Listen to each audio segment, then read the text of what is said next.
ዛሬ በዚህ ፕሮግራም ፀጉራችሁን ምንም አይነት ኬሚካል ሳትጠቀሙለት በቤታችሁ ውስጥ በምታገኙት ቀላል የተፈጥሮ ጄሎች እንዴት አድርጋችሁ ፍሬዝ ማድረግ እንደምትችሉ ነግራችኋለሁ። እነዚህ ጄሎች ፀጉራችሁን እርጥበት ሰጠው ለእድገቱ እጅግ የላቀ ጥቅም የሚሰጡ ናቸው። አሁን የምታዩት ይህ ፀጉር ምንም አይነት ኬሚካልም ሆነ የታሸገ ጄል አልነካውም። ሙሉ ለሙሉ የተሰራው በቤት ውስጥ በተዘጋጀ የተፈጥሮ መፈረዣ ወይንም ደግሞ ጄል ነው።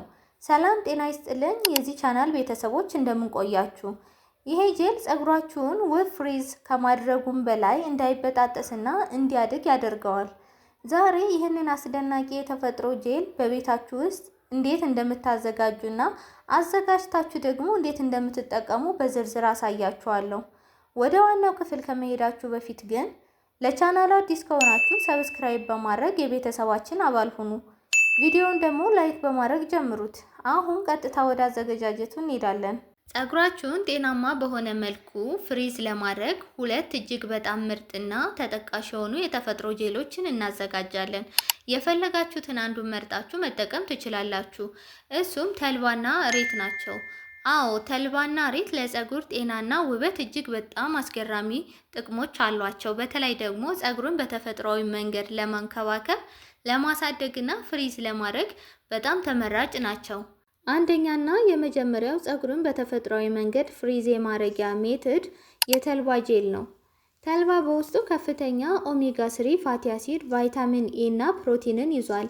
ጄል ተደርጎ ሲሰራ ለፀጉር የሚሰጣቸው ጥቅሞች አንደኛው ፈጣን የፀጉር እድገት እንዲኖር ያደርጋል። የራስ ቅልንና የደም ዝውውርን በማስተካከል የፀጉር ስሮች በደንብ እንዲመገቡ ያደርጋቸዋል። ይህም ደግሞ በፍጥነትና በጥራት እንዲያድግ ያደርገዋል ማለት ነው። ሌላው የተፈጥሮ ፍሪዝን ማጉላት ነው። ፀጉር ሳይሻክር ወይንም ደግሞ ሳይደርቅ ለረጅም ሰዓት ውብ ሆኖ ጥቅልል እንዳለ እንዲቆይ ያደርገዋል። እርጥበትን ደግሞ ጠብቆ ማቆየት ይችልበታል። ደረቅና ፎረፎር የሚበዛበት ፀጉር በማለስለስ ተፈጥሯዊ እርጥበቱን ይሰጠዋል። አሁን ቀጥታ ወደ አዘገጃጀቱ ነው የምንሄደው። በመጀመሪያ ግማሽ ብርጭቆ ተልባ ጋር 2 ብርጭቆ ውሃ በመቀላቀል ለ10 ደቂቃ ያህል እንዲፈላ ታደርጊዋለሽ። ከዛም ጄል መሰል መልክ ሲይዝ ሳይቀዘቅዝ በወንፊት ወይንም ደግሞ በነጠላ ማጥለል ነው። በመቀጠልም ይህ ጄል ይበልጥ እንዲያጠናክረው ጥቂት ጠብታ ኮኮናት ወይንም ደግሞ ካስተር ኦይል ጨምሪበት።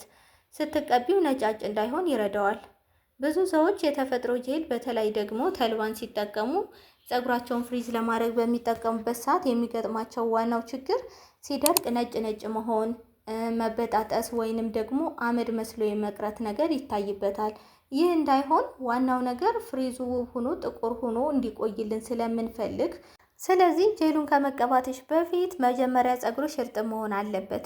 ፀጉር በደረቁ ላይ ጄል ከተቀባሹ በቀላሉ ነጭ የመሆን እድሉና የመድረቅ እድሉም ከፍተኛ ነው የሚሆነው። ስለዚህ ፀጉርሽን በደንብ በውሃ ታረጥቢዋለሽ።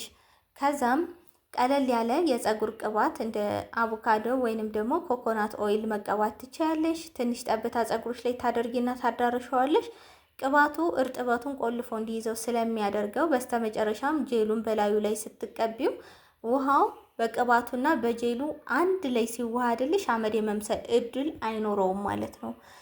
ሌላውና ሁለተኛው ነገር ፀጉራችሁን በተፈጥሯዊ መንገድ ፍሪዝ ማድረግ ስትፈልጉ አሎቬራ ጄል ወይንም ደግሞ የሬት ተክልን እንዳትረሱ።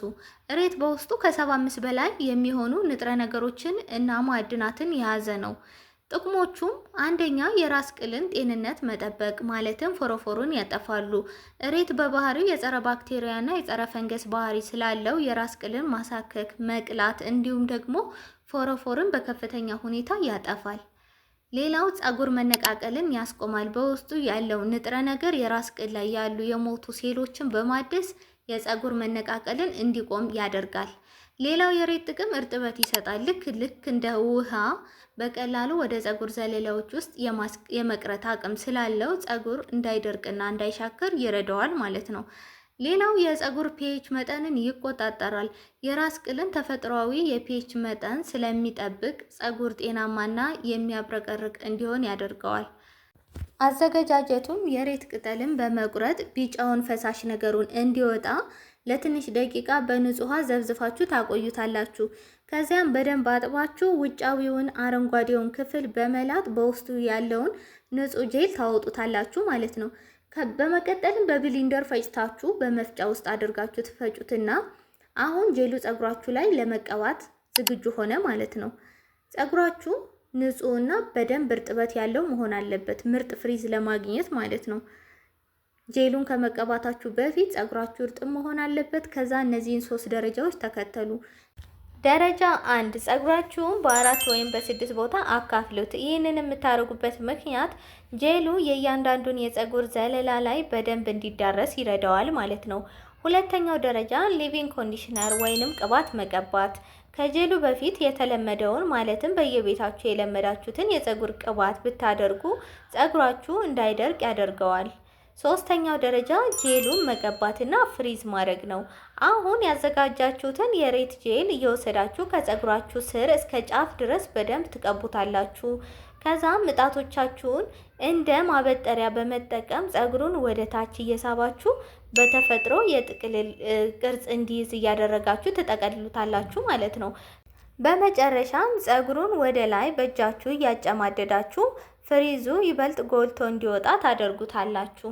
ጄሉን ተቀብታችሁ ከጨረሳችሁ በኋላ በአየር እንዲደርቅ መተው ትችላላችሁ። ሲደርቅ በጣም ያማረ ፍሪዝ ታገኛላችሁ ማለት ነው።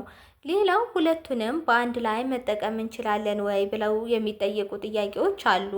አዎ ትችላላችሁ። ተልባውን አፍልታችሁ ካጠለላችሁት በኋላ የሬት ጄል አብራችሁ በመቀላቀል ማዘጋጀት ይቻላል። ይህ ውህድ ተልባው የሚሰጠውን ጠንካራ ፍሪዝ እና ሬቱ ደግሞ የሚሰጠውን እርጥበት በአንድ ላይ ስለሚያገኝ ለፀጉራችሁ በጣም ተስማሚ ነው። ሌላው ዋናው ነገር ፀጉራችሁ ሙሉ በሙሉ እስኪደርቅ ድረስ በፍጹም አትንኩት። ጄሉን ቀብታችሁ ከጨረሳችሁ በኋላ ፀጉራችሁ እርጥብ እያለ በእጃችሁ ተደጋጋሚ መንካት፣ ማበጠር ወይንም ደግሞ ማስተካከል ፍሪዙ እንዲበላሽ ያደርገዋል። ስለዚህ ፀጉራችሁ በራሱ አየር እስኪደርቅ ድረስ ጠብቁት። ታዲያ ተመልካቾቼ እናንተ በብዛት ምን አይነት የፀጉር ፍሪዝ ማድረጊያ ሜትር ትጠቀማላችሁ? ተልባን ወይንስ ደግሞ ጄልን ነው ቤታችሁ ውስጥ የምትጠቀሙት? ያያችሁትን ለውጥ ለፀጉራችሁ የሰጠውን ጥቅም ደግሞ ኮሜንት ላይ አጋሩኝ።